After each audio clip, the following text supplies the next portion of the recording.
बच्चे रोते हैं, फिर मैं भी रोना शुरू हो जाती हूँ। क्या करूँ फिर? बच्चे आजकल के बच्चे आपको पता है क्या क्या मांगते हैं। आजकल बच्चे गाड़ियाँ ये वो मांगते हैं, तो मैंने बोला बच्चे मैं कैसे दूंगी यार, आपका घर का खर्चा तो बड़ी मुश्किल से चलाती हूँ, तो मैं आपको कैसे ये चीज़ें दूँ। वालिद नहीं वालिद तो हैं, वो ऐसे उनको एक आंखों लगी है, तो बस वो घर में ही है, वो नहीं कुछ काम कर सकते। और पेपर मैंने काम किया है कम से कम 21 साल। अगर मेरी बीबी को पता होता कि इसकी 1000 रुपया सैलरी है तो वो मेरे साथ शादी नहीं करती। तो वो बेचारी अभी कौन शादी करेगा? मेरे जैसे इंसान के साथ कौन शादी करता है? अगर 1000 रुपये महीने का कमाने वाला जो इंसान होता है तो उसके साथ कोई शादी करेगा?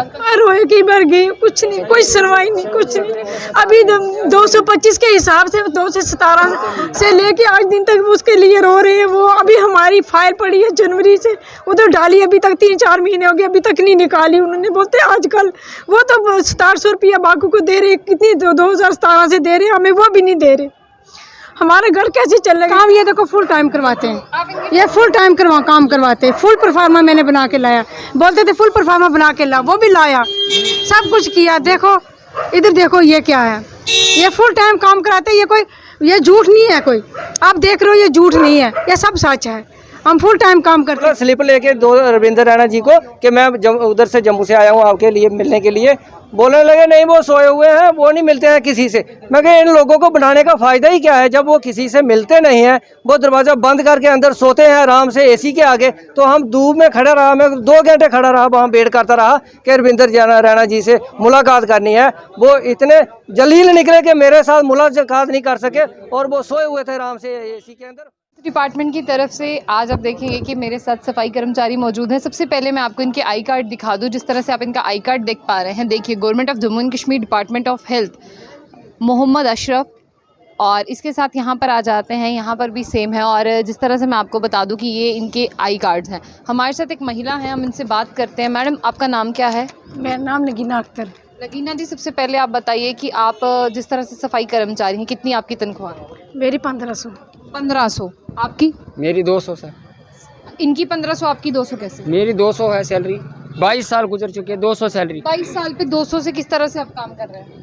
मजबूर होकर क्या करेंगे कि हाँ ये बोलने लगे डिपार्टमेंट वाले, हाँ आपकी सैलरी बढ़ाएंगे बढ़ाएंगे बढ़ाएंगे, बढ़ाते बढ़ाते 22 साल गुजर चुके। जो भी हमने जब भी हमने गुहार लगाई को मतलब अपने डिपार्टमेंट से, डिपार्टमेंट ने हमें इतने साल खाकर तो फिर हमें 5 साल। वाले आप कहाँ? मैं डोडा ठाठरी का रहने वाला। ये डोडा ठाठरी के रहने वाले, और 22 साल से इनके जो वेतन है वो 200 रुपया है। आप जान सकते हैं कि आजकल के बच्चे जो हैं वो 200 रुपये में अपना गुजारा नहीं कर सकते। और अगर आप इनकी उम्र देखिए और 22 साल इनकी नौकरी का जो है वो वक्त हो चुका है, और 200 में ये किस तरह से, वो 200 आपको हर महीने मिल जाता है? 200 वो मिल जाता है। हमें 2-3 महीने के बाद वो 600 डाल देते हैं हमें अकाउंट में। वो 200 के हिसाब से सैलरी हमारी, जो कि हमने। और कोई काम करते हो आप? क्या बस छुट्टी हो गए, फुल टाइम करते हैं दिन को हम ड्यूटी अपनी। तो 200 रुपये में फुल टाइम? फिर उसके बाद हम कर्मचारी आपको कहीं नहीं मिलेंगे कि 200 रुपये में फुल टाइम जो ये है काम करते हैं। तो आप देखिए कि 200 रुपये कितना ज़्यादा है इनके लिए, और किस तरह से ये जो है वो पूरे दिन जो है वो मेहनत का काम करते हैं। और आपकी 1500 है? जी 1500 है मेरी। वो भी झगड़ा कर करके, बड़े बड़े ऑफिसरों से झगड़ा कर करके, बड़े बड़े CMO से झगड़ा कर करके। रहने वाली कहाँ की है? मैं रजौरी की रहने वाली हूँ। तो सबसे पहले आप बताइए कि आप कौन से साल में जो है वो नौकरी पे लगे? जी कौन से साल में आप भर्ती? मेरे 1997। 1997 से आप भर्ती हुए? तब आपकी तनख्वाह कितनी थी? तब 100 रुपया थी। 100 रुपया? 100 रुपये के बाद फिर 500 करवाई, 500 के बाद फिर 1000 के बाद फिर 500, और बढ़ाई बड़ी मुश्किल से। फिर आप वो पता नहीं महिला थी तब किसी ने कर दिया बेचारे ने, किसी ने, वरना कोई नहीं सुनाई, कोई नहीं। वही 100 रुपये मैंने 100 रुपये पर मैंने काम किया है कम से कम 21 साल। उसके बाद फिर मेरी जाके तो 1000-1500 हुई, तो अब 1500 रुपया मुझे दे रहे हैं। और काम ये देखो फुल टाइम करवाते हैं, ये फुल टाइम काम करवाते हैं। फुल परफार्मा मैंने बना के लाया, बोलते थे फुल परफार्मा बना के ला, वो भी लाया, सब कुछ किया। देखो इधर देखो ये क्या है, ये फुल टाइम काम कराते हैं। ये कोई ये झूठ नहीं है, कोई आप देख रहे हो ये झूठ नहीं है, ये सब सच है। हम फुल टाइम काम करते हैं, सुबह आते हैं और गाड़ी का सफ़र है, 200 रुपया किराया लग जाता है आते जाते। ठीक है, दिन को भूखे रहते हैं, खाना नहीं खाते। सफाई कर्मचारी हैं। मेरा ब्लॉक नौशहरा में पड़ता है, बीच में एक गांव है, वहाँ सांगपुर, वहाँ मेरी ड्यूटी है। वहाँ 200 रुपया, 100 रुपया आते, 100 रुपया जाए, 200 रुपया किराया लग जाता है। 200 रुपया रोज का किराया, 2 रुपये जाए। 1500 तो आपको बचता ही नहीं है। 1500 बिल्कुल नहीं, कहाँ बचता है। आप देखो, आप हिसाब लगाओ, बड़ी मुश्किल से गुजारते। बच्चे भी हैं, बच्चे बोलते हैं आपका किराया डबल है। हाँ डबल है, 3000 किराया है तो 200 रुपया रोज़ का, 3000 1500 रुपये, 1500 अपनी जेब से लगा के मजदूरी करके लगा के जाती। जब यहाँ से वापस जाती, फिर आपको पता है जब आदमी एक जगह काम करता है थक जाता है, फिर दूसरी जगह ऐसे करेगा। आप ही बताओ, सरकार ही बताए। वो अपने आराम गांव में बैठे हैं, आराम से अपने मालूम में आराम से बैठे हैं। हम दर दर की ठोकरें खा रहे हैं, हम रोड पे आ गए, हमारे बच्चे भी कल आ जाएंगे। तो अब आज सरकार कौन है कमाने वाला? घर पर कोई नहीं कमाने वाला। आप ही हैं? हाँ, कितने मेरे बच्चे हैं? 3 बच्चे पढ़ते हैं स्कूल में? पढ़ते हैं स्कूल में। क्या करें, बच्चे रोते हैं, बोलते हैं आप अम्मी जी आप सब हमें बोलते हैं, स्कूल में बोलते हैं सबकी ड्रेस इतनी अच्छी है, सब कुछ अच्छा है, उनके पढ़ाई के मतलब इतनी अच्छी नोट्स बुकें हैं और ये है फलां है, इस तरह है। तो फिर बोलते हैं मम्मी आप भी तो मुलाजिम हो ना। फिर बातें सुनकर कैसा लगता है? फिर रोना ही आता है, वो भी फिर रोते हैं, मैं भी रोती हूँ, क्या करूँ, फिर रोना आता ही है। फिर क्या करेंगे हम फिर। तो ऐसे ही रोते हुए क्या सरकारी अफसर के पास नहीं जाते कि मेरे बच्चों के क्या हालात हैं? कई बार रोए, कई बार गए, कुछ नहीं, कोई सुनवाई नहीं, कुछ नहीं। अभी 225 के हिसाब से 217 से लेके आज दिन तक उसके लिए रो रहे हैं। वो अभी हमारी फाइल पड़ी है जनवरी से, उधर डाली, अभी तक 3-4 महीने हो गए, अभी तक नहीं निकाली उन्होंने। बोलते हैं आजकल वो तो 700 रुपया बाकू को दे रहे, कितनी 2017 से दे रहे, हमें वो भी नहीं दे रहे। हमारे घर कैसे चलेगा, ये खुद लगाएं आप हिसाब। तो हमारी आवाज़ जो है ये मोदी तक पहुंचानी चाहिए, आप अपनी आवाज़। जी आप क्या? मेरा नाम मोहम्मद अशरफ है, मैं ठाठरी डोडा डिस्ट्रिक्ट का रहने वाला हूँ, मेडिकल हेल्थ सफाई कर्मचारी हूँ। मेरा यही कहना है कि मैं यही अपनी बात रखना चाहता हूँ रविंदर रैना जी से कि हमारी भी आवाज़ वहाँ ऐवान में उठाई जाए कि हम भी वो कोई किसी डिपार्टमेंट के सफाई कर्मचारी हैं तो उनको भी इंसाफ दिया जाए। जो कि ये भी बोला था कि गवर्नर साहब को भी हमने बहुत बार रिक्वेस्ट की बाई पोस्ट के ज़रिए कि कमिश्नर साहब को भी, अटल डुल्लू साहब को भी, सब फाइनेंस वालों को भी। हम इस बात पे मजबूर हो गए कि जब हमें इन्होंने सताया तो हमें यहाँ मीडिया वालों के पास सामने आना मजबूर हो करके लाया हमको इधर। तो नहीं तो वैसे हम इधर। इलाके में कितने लोग हैं जिनको 1500 मिलता है? मेरे साथ 7 आदमी हैं, उनको भी 1500 मिलता है। उनको भी 1500 रुपया मिलता है। वो मैंने बड़ी मुश्किल से करवाया था। देखो बच्चे रोते हैं, फिर मैं भी रोना शुरू हो जाती हूँ, क्या करूँ फिर। बच्चे आजकल के बच्चे आपको पता है क्या क्या मांगते हैं। आजकल बच्चे गाड़ियाँ ये वो मांगते हैं। तो मैंने बोला बच्चे मैं कैसे दूँगी यार, आपका घर का खर्चा तो बड़ी मुश्किल से चलाती हूँ, तो मैं आपको कैसे ये चीज़ें दूँ। वालिद नहीं वालिद तो हैं, वो ऐसी उनको एक आंखों लगी है तो बस वो घर में ही है, वो नहीं कुछ काम कर सकते, परेशान है। जो कि ये हमारा कहना है कि 2017 से जो बाकी डिपार्टमेंट को 225 का पर डे मिल रहा है 750, वो हमें भी मिलना चाहिए था। वो हमारी फाइल वहाँ पे पड़ी है। जो कि डायरेक्टर ऑफिस से हमारी बजट का जो प्रोफार्मा दे दिया है 4,13,10,000 का, वो अभी तक इम्प्लीमेंट नहीं हो रहा है। हम यही मांग करते हैं कि 31 मार्च तक हमारा ये जो है मिनिमम वेजेस लागू किया जाए, जल्द से जल्द किया जाएगा, क्योंकि ये हम छोड़ेंगे नहीं। जब तक हमारी सांसें चलेंगी तब तक हम गुहार लगाते रहेंगे। 22 साल तो गवर्नमेंट ने चूस लिए, किसी के 25 साल चूस लिए, जो बाकी बचे वो भी चूसे, तब तक हमें कोई अरमान नहीं रहेगा। बाकी जो रहा ये। आपकी क्या उम्र है? मेरी उम्र 45 साल हो गई है। 45 से नौकरी को कितना अर्सा हो गया? 97 में लगा हूँ, 21-22 हो गया। तनख्वाह कितनी? 1500 करने की कर 1500 बड़ी मुश्किल से करता हूँ। दिन को जाता हूँ ड्यूटी पर, शाम को आकर वो मजदूरी करके वक्त पास करता हूँ। तो 40 रुपया किराया लगता है मेरा आने जाने का। मुड़कर आता है, डेली जाता हूँ, डेली मुड़कर आता हूँ। बोलते मैंने ये कोरोना की ड्यूटी 2 महीने लगा दी, उस वक्त शाम की ड्यूटी रात को भी लगा दी। फिर बड़ी परेशानी हुई तो मैंने ये बात की, रात को भी नहीं सोया, रात को भी मैंने काम करके अपने बच्चे के लिए पेट पाला, क्या करें। और मेरा नाम है राम रतन, डोडा डिस्ट्रिक्ट ब्लॉक भद्रवा में 1994 से लेकर काम कर रहे हैं। तब की जब ये सरकार बनती रही तो झूठ बोलते रहे, आज बनेगा काल बनेगा, और हमारी ज़िंदगी तो गई, बच्चों की भी गई। तो हमारी यही बात पहुंचानी है मोदी जी के साथ कि जो हमारी 510 आदमी की फाइल सेक्रेटेरिएट में पड़ी है शादीलाल पंडित जी से के, वो 31 मार्च तक जो है वो रिलीज होनी चाहिए। वो शाहजलाल पंडित हम- जी जब हम वहाँ जाते हैं वो मतलब वो क्या बोलते हैं, हाँ भाई जाओ अगले हफ्ते आना, दूसरे हफ्ते आने, तीसरे हफ्ते आने। वो कौन सा वाला हफ्ता, वो क्यों हमें सता रहा है पंडित जी? शाहजलाल पंडित जी हमारे फाइनेंस वाले जो हैं वो क्यों सता रहे हैं हमें? वो नहीं सुनते आपकी? वो बस सुनते हैं, बस बोलते हैं अगले हफ्ते अगले सुनते भी नहीं है। और अगले हफ्ते हफ्ता आया वो हफ्ता आने वाला नहीं, वो पता नहीं है वो कौन है, कयामत के दिन आएगा, किस दिन आएगा वो हफ्ता पता नहीं है कौन आपका सा। नाम क्या है? मेरा नाम रमेश कुमार है।